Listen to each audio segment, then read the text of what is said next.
Hi, I'm Jason with MP Lawn Care and Lighting. We're here showing you how to properly shut off and winterize your sprinkler system without blowing it out.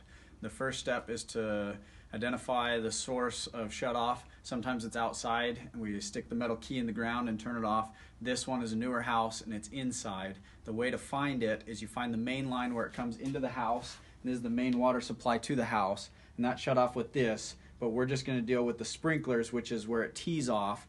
This first handle will be shutting off the water to the sprinkler system. You do that by turning the handle up and down so it's not in line with the flow.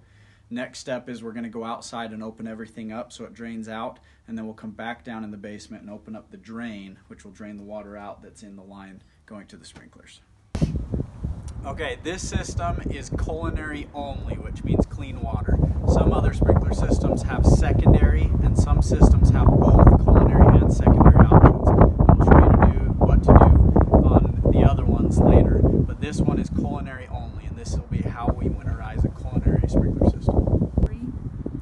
Okay, your next step is to find your backflow preventer.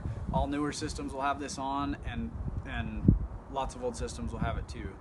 Some may not have a backflow preventer. Sometimes it might be in the ground in a green box also, but typically they'll be above ground, and you're going to want to identify two things on the backflow preventer to winterize. The first one is the main ball valves, which are these big handle valves, and everything that's a ball valve on the entire system we want to have at a diagonal. The worst thing you could do is turn it all the way off, because that will trap water inside the ball valve and it will freeze and break.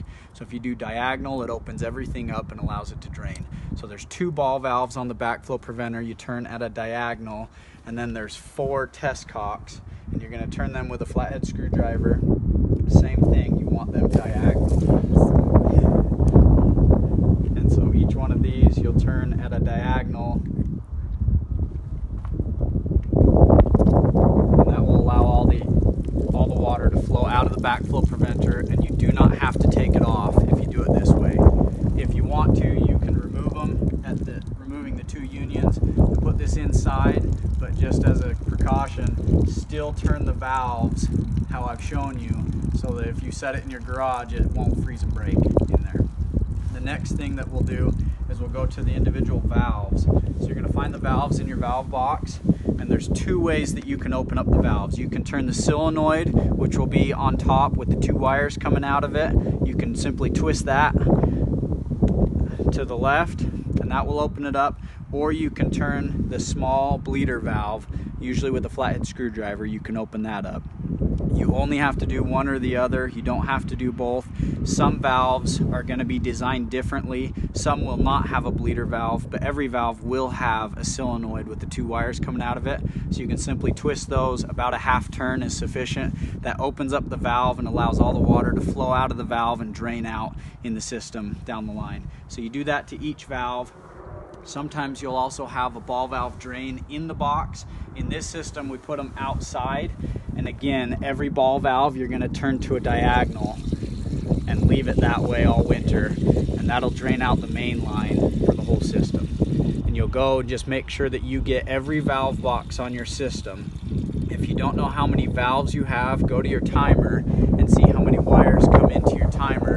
And that will be how many valves you need to find. Often they get buried in bark and different things, so make sure you get to every valve and open up every valve.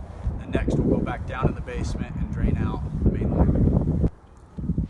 On these screws, you want to make sure it's diagonal with the flow of the water. The water would travel this way, and so it needs to be diagonal to open it up.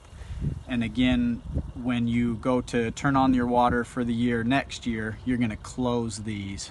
So they'll be like that is a closed position. This will be open to winterize it. So now that we've shut off the water, opened up everything we can open up outside, we're going to come back down to drain this. The reason we do this last is because we want to allow air in the line first, because we'll get more to drain out. If you open up this drain at the beginning, right after you shut off the water, you will get some water out, but you will get more after you open everything up. So now we're going to open this up and use a bucket. Sometimes they put a hose connection on here to allow a hose you can run it to a drain or something in your basement. There's almost nothing in this line, which is nice. because everything's drained out. We can hear the air in there, so we're good to go. So every system's designed a little bit differently, and you'll have different things on them. On this sprinkler system, we had a spigot for a hose bib on here. So any point on any valve that you could possibly open up, you want to open. So here we're going to open this up, which will allow air into the system and allow it to drain out better.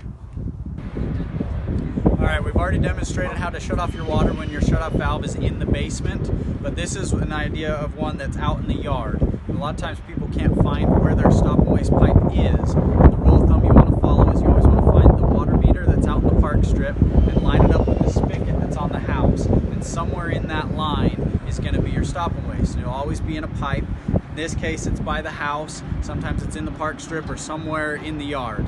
But let me demonstrate how to shut this off. You're going to stick the key in the ground, and then you're going to turn it a quarter turn to the right, and that'll be in the off position. Another thing that people often forget to do is unhook their hoses from their hose bib. If you forget to do that, your hose bib can freeze and crack, and then you got to replace it. So this one we're going to take off for them. That'll just allow that not to freeze and break. So we've shown you how to winterize a culinary system. Now we're going to demonstrate the extra steps that you need to do if you have a secondary system. Your shutoff's going to be a little bit different. There will always be a ball valve shutoff out by the sidewalk in a green box. Let me show you how to shut that off. So normally it will be in the on position, which is in line with this pipe. To turn it off, you turn it 90 degrees, so it's going against the pipe like that. And then there should be a filter on your secondary system also. Let me show you the filter in this box. There will often be a little orange handle ball valve on the end of the filter. Some have them, some don't. If yours does have it, make sure to open that, and that will drain out anything that's in the main line or in the filter. Okay, so if your system is culinary and secondary, then you're going to have what's called a swing pipe, and that's what's in this box here. There's going to be a red hose, and then you're going to have two options. One of them is going to be culinary and one of them is going to be secondary. Again, these are ball valves that you're going to want to winterize, so you're going to make them diagonal with the flow. So it should look like that, and that'll allow anything to drain out of there, and so nothing's trapped in those ball valves, nothing will freeze and break.